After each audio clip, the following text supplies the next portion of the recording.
1995-ci ildə qəbul olunmuş Azərbaycan Respublikasının konstitusiyası ölkədə siyasi, hüquqi və ictimai inkişafın dönüş nöqtəsi oldu.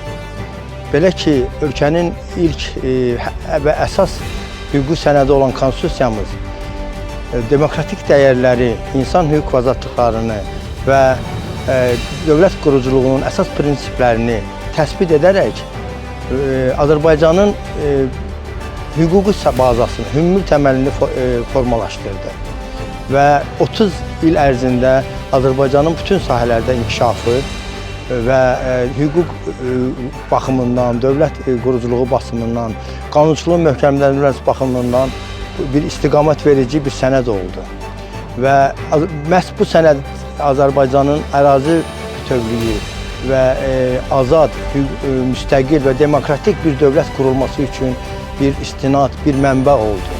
Beləliklə də məhz bu sənədin, konstitusiyamızın əsas prinsiplərindən olan suverenlik prinsipi Azərbaycanın ərazi bütövlüyünü, torpaqlarımızın işğaldan azad olunmasını şərtləndirdi və əsas bu prinsipin reallaşmasına səbəb oldu.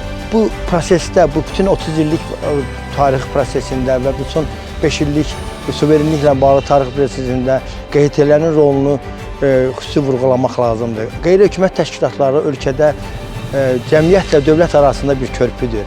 Bu illər ərzində qeyri-hökumət təşkilatları həm hüquqi maarifləndirmə sahəsində, dövlət strukturlarının təkmilləşdirilməsi sahəsində, sosial problemlərin həlli ilə bağlı müəyyən töhfələr verilmiş, demokratik təsisatların gücləndirilməsində mühüm rol oynamışdır. Və ən əsası da 30 il ərzində konstitusiyamızın, xalqımızın şuurunda hopmasında, hüquqi mədəniyyətin formalaşdırılmasında qeyri-hökumət təşkilatlarının rolu əvəzsizdir.